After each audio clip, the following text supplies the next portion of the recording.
Ju përshëndes të gjithëve, mirë se erdhët në Ballkan Update, unë jam Habi Hoxha, ne do të jemi së bashku në vijim. Policia e Tiranës godet një grup të trafikut të armëve, rjeti trafikonte kryesisht armë nga Kosova në Tiranë me qëllim shitjen e tyre në kryeqytet. Armët shiteshin me një çmim që varionte nga 1.500 deri në 2.500 euro. 10 persona ranë në pranga, ndërsa 2 të tjerë janë shpallur në kërkim.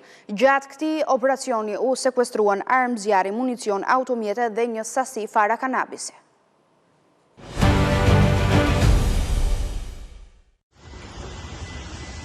Një rjet kriminal që trafikonte armë është goditur nga policia për herë të tretë brenda pak muajsh. 10 persona ranë në pranga, ndërkohë që 2 të tjerë janë shpallur në kërkim policor. Policia arrestoi shtetasit Emirel Tusha, Leandro Haxhiaj, Fabrizio Berberi, Ricardo Hajdaraj, Visar Morati, Kevin Faruku, Geraldo Muraj, Adriano Shehu.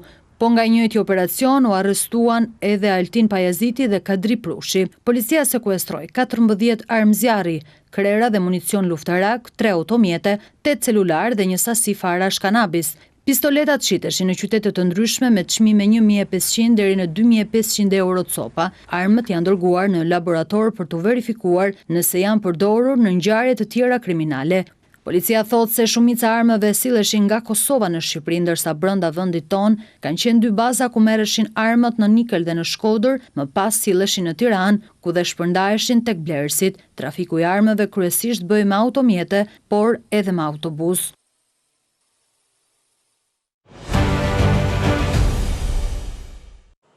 Flasim tani për zhvillimet në Kosovë. Liberalizimi i tregut të energjisë elektrike ka në thelb interesat të Albin Kurtit dhe njerëzve të tij të afërm. Në fakt, ky është thelbi i denoncimit publik të Partisë Demokratike të Kosovës, sipas të cilëve një prej kompanive që ka aplikuar për licencë për shitblerje të energjisë është e shefit të stafit kryeministrit në detyrë. PDK-ja ka dorëzuar edhe një kundërshtim administrativ ndaj vendimit të zyrës rregullatorit të energjisë që pritet hyjë në fuqi më 1 qershor dhe që prek me këtë vendim mbi 1.200 biznese të mëdha në vend.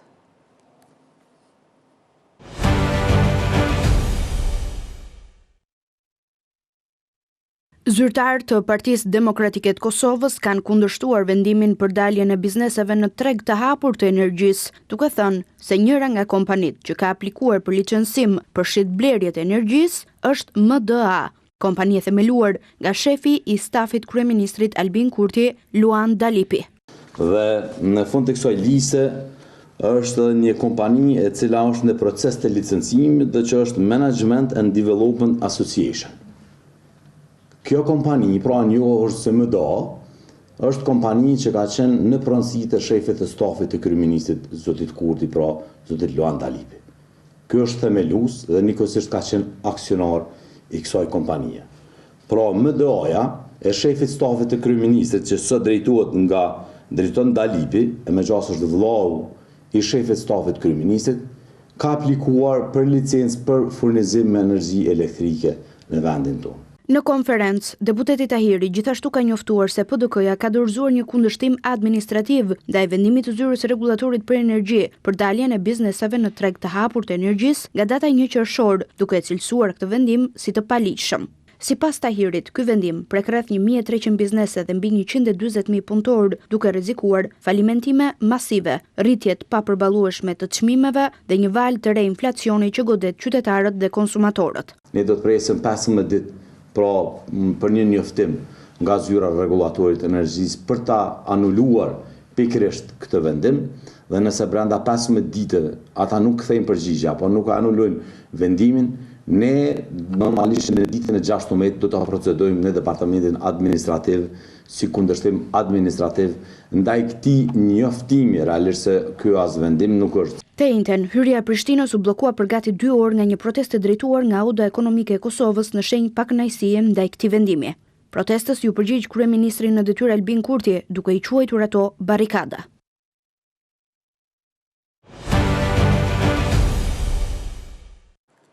Shkodran Hoti, koleg nga të shtata, më bashkohet në këtë komunikim të drejtë për drejtë.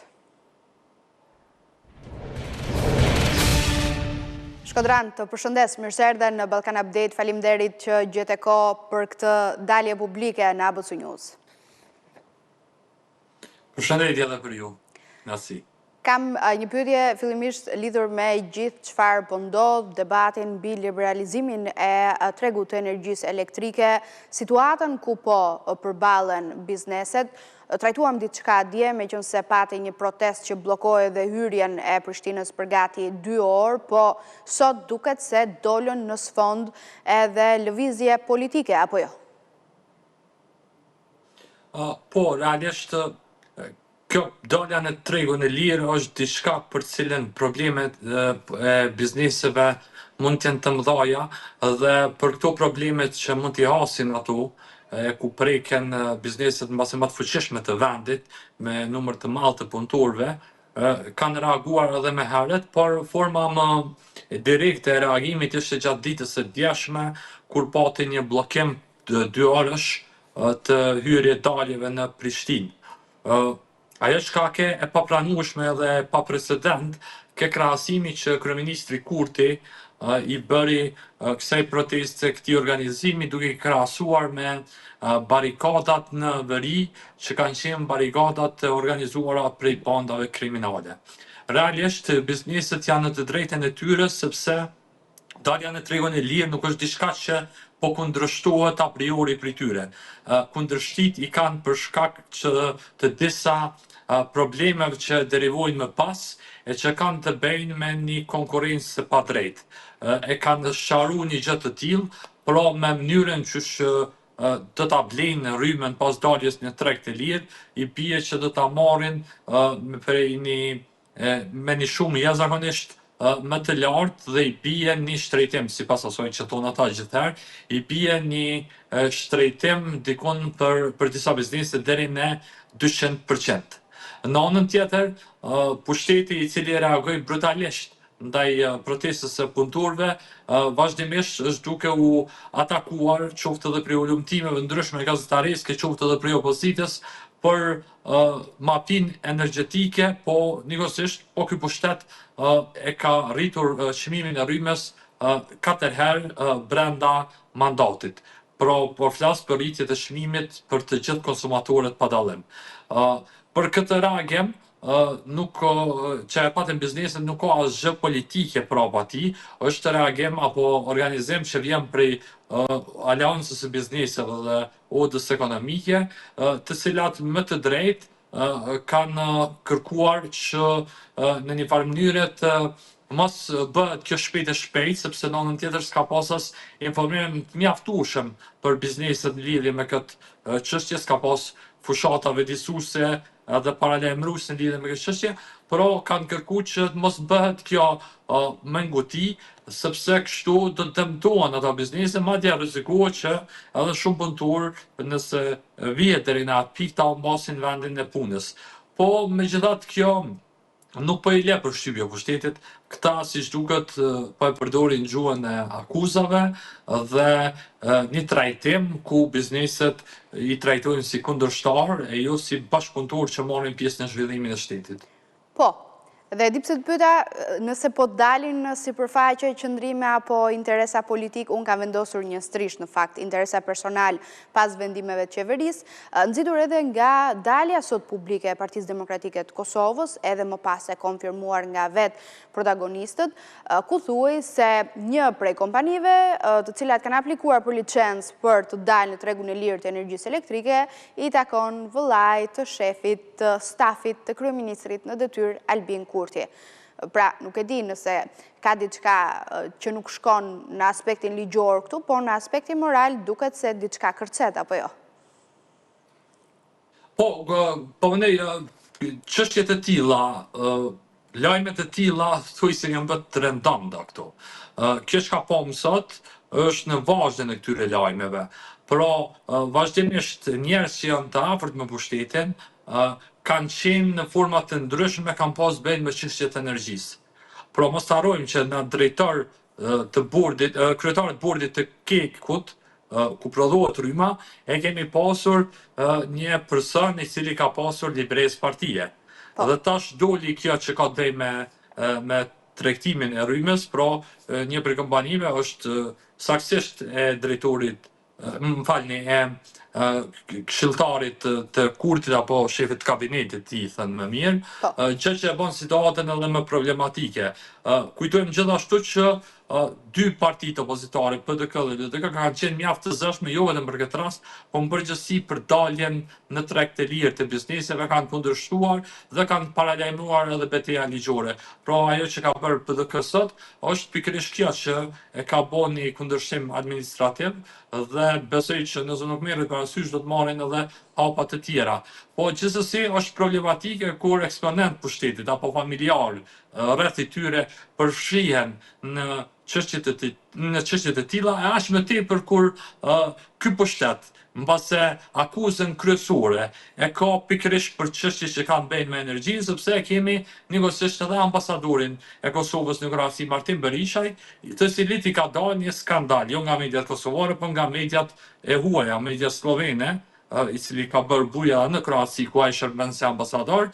Pastaj kemi ka qenë arrestuar edhe, siç e thash më herët, kryetari i bordit të Kekut, që ka qenë aktivist i vetëvendosës. Pra të gjitha këto flasim për një ndërhyrje, thotë që nuk e di sepse nuk jam hetues, ta di se sa e thellë është kjo, po megjithatë duket që ka një ndërhyrje mjaft e ndjeshme të pushtetit tek çështje që ka të bëjnë me energjinë elektrike, për shkak të akuzohet më shumë ti. Po, një sektor që ka mjaft të ardhura, shumë i rëndësishëm, motor i lëvizjes së ekonomisë së vendit, jo pa qëllim ndoshta është një nga sektorët më të lakmuar nga pushteti, po ne nuk mund t'i vendosim etiketim e kësaj për aq kohë sa organet e drejtësisë nuk kanë vepruar në këtë drejtim, po mbetemi gjithmonë në rrafshin moral. Tani Shkodran, unë nuk mund të largoj pa të pyetur, pa të bërë një pyetje monotone, po e cilësoj kështu, sepse nesër mos gaboj është seanca e radhës. Pritet që të ketë ndryshime në atë që është quajtur tani telenovela e seancave të kuvendet. Po nesër e kemi seancën, po më duket është 24, dhe ndjes nëse gaboj sepse tash është bërë vështirë edhe të bëhen mend numrat e dështimeve. Megjithatë, nuk pres që të ketë ndonjë ndryshim, pavarësisht që ka pas disa zhvillime interesante gjatë javës.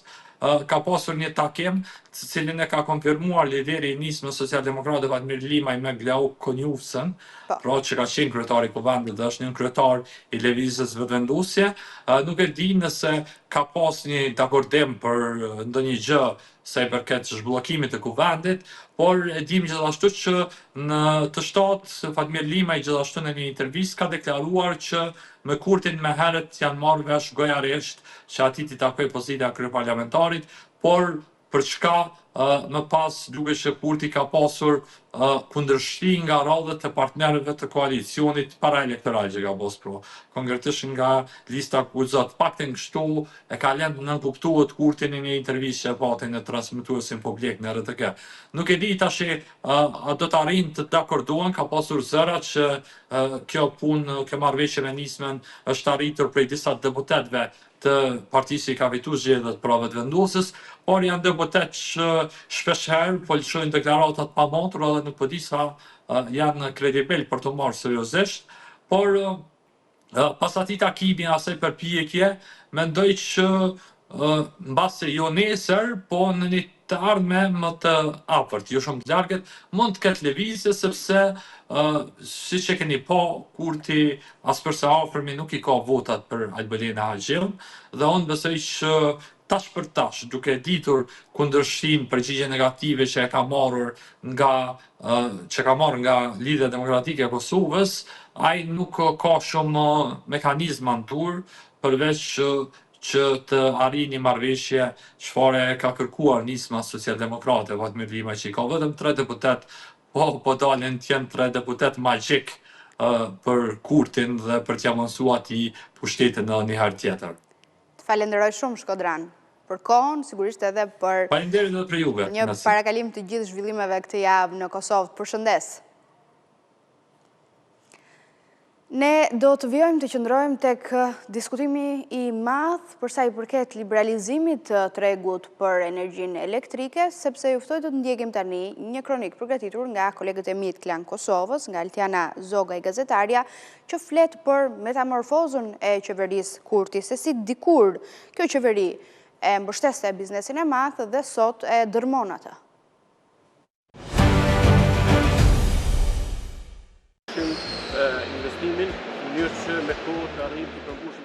Fabrikën e shikonte me goxha kërshëri.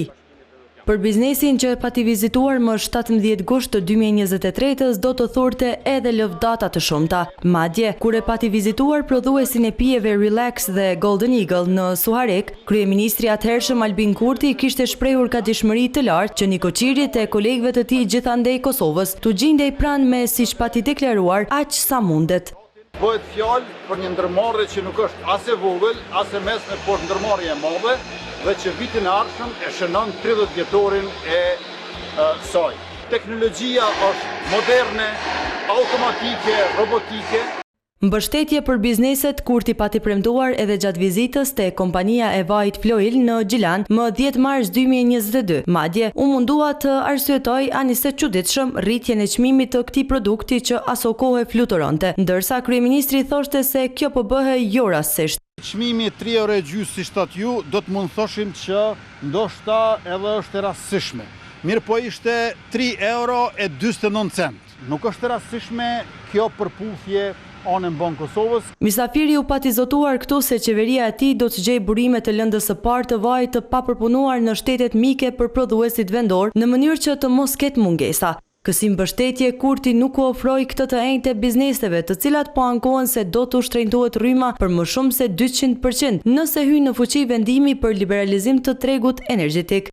Madje as atij Shaqir Palushi të Frutex që ditë më parë tha se me zhvillimin e ri, këtë vit do të duhet i paguaj 1.370.000 euro rrymë, për sasinë e njëjtë rrymës që më në 2024 kishte paguar 421.000 euro.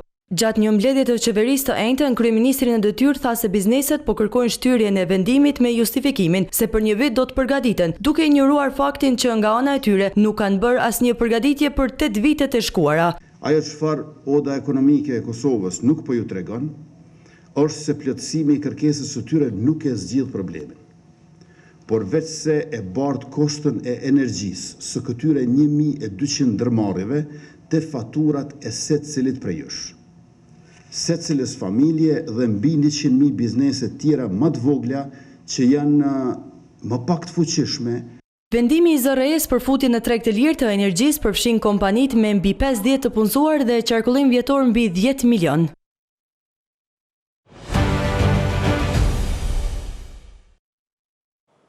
Të gjithë mbaj mend tragjedin e madhe të Koçanit që u regjistrua me datë 16 mars, sepse la pas një numër shumë të madh viktimash, 62 persona, mes të cilëve 6 të mitur, ndërsa rreth 200 të tjerë u plagosën. Sot ka qenë prokuroria e Koçanit që ka njoftuar se ka mbyllur hetimet dhe në total pjesë e këtyre hetimeve llogaritën të jenë rreth 60 zyrtar, ish zyrtar, punonjës policie dhe mes tyre gati 4 ish ministra të ekonomisë, sepse hetimet po themi përfshin periudhën nga 2012, kur rezulton se diskoteka Puls, ku ndodhi tragjedia, u hap deri në momentin kur ndodhi ngjarja që i mori jetën 10 personave.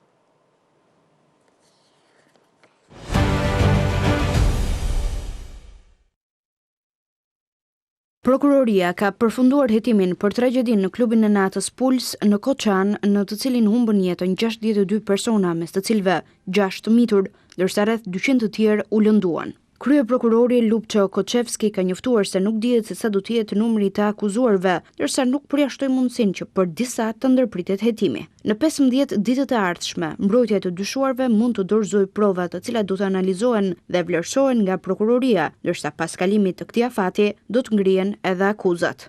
Harku kohor i hetimit përfshin periudhën prej vitit 2012, kur është hapur diskoteka dhe deri në mëngjesin e 16 marsit të këtij viti, kur edhe ndodhi ngjarja tragjike.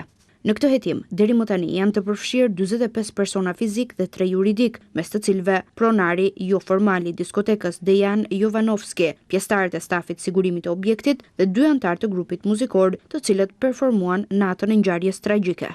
Përsa i përket zyrtarëve në hetim, u përfshin 3 ish-kryetar të komunës së Koçanit, mes tyre dhe kryetari në kohën kur ndodhi tragjedia, Lupço Papazov, 4 ish-ministrat e ekonomisë, Kreshnik Bekteshi, Driton Kuçi, Bekim Neziri dhe Valon Saracini. Gjithashtu, drejtorët që kanë shërbyer në drejtorinë për mbrojtje dhe shpëtim. Në mesin e të dyshuarve janë edhe ish-drejtorët e inspektoriatit të tregut, Goran Trajtovski dhe Viktor Demergjiev.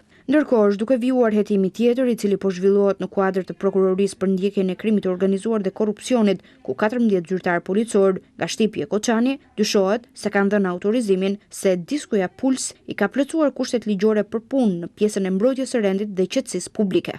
Në total, deri më tani, nën hetim për tragjedinë e Koçanit janë 59 persona fizik dhe 3 juridik. Shumica e të dyshuarve po ndiqen për veprën penale, vepra të rënda kundër sigurisë së përgjithshme, për çka parashikohet dënim me burg prej së paku 3 vitesh dhe maksimalisht deri në 20 vite. Prokuroria gjithashtu një pjesë të dyshuarve po i ndjek edhe për veprën penale rrshfet me të cilën parashikohet dënim me burg deri në 10 vjet.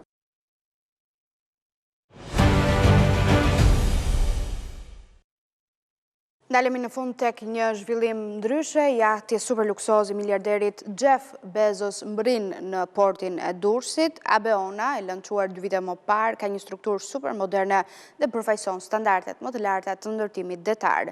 Turistë elitar zbritën sot në brigjet e Adriatikut, duke shndruar Durrësin dhe Shqipërinë në një destinacion prestigjioz për turizmin.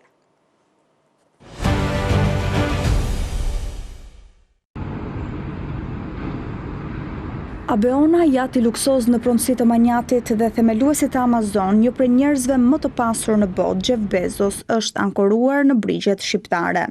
Lajmin e konfirmoi autoriteti portual i Durrësit nëpërmjet një postimi në rrjetet sociale. Pa gëzuar me emrin e perëndeshës romake, mbrojtëse e fëmijëve dhe udhëtarëve gjatë lundrimeve të gjata, Abeona u ankorua në portin e qytetit bregdetar. Lançuar në vitin 2023 nga prestigjiozi holandez Damen Yachting, ky jaht karakterizohet nga një superstruktur alumini rreth 76 metra dhe gjerësi prej 12 metrash. Jati Abeona është i njohur për dizajnin e tij modern dhe teknologjitë avancuara që ofron, duke përfshirë shumë komoditete luksoze për pasagjerë dhe një ekip të dedikuar për të siguruar një udhëtim të përsosur. Abeona lundron në flamurin e ishujve Kajman dhe ka mbërritur mëngjesin e së premtes nga porti francez në kalatën numër 5 të Durrësit. Ky është një moment i rëndësishëm për portin e qytetit bregdetar, i cili po zhvillohet gjithnjë më shumë, duke akomoduar jate dhe anije luksi. Në këtë kontekst, mbërritja e jatit Abeona është një shenjë e rëndësishme e zhvillimit të Durrësit si një destinacion prestigjioz për lundrues dhe turizmin elitar.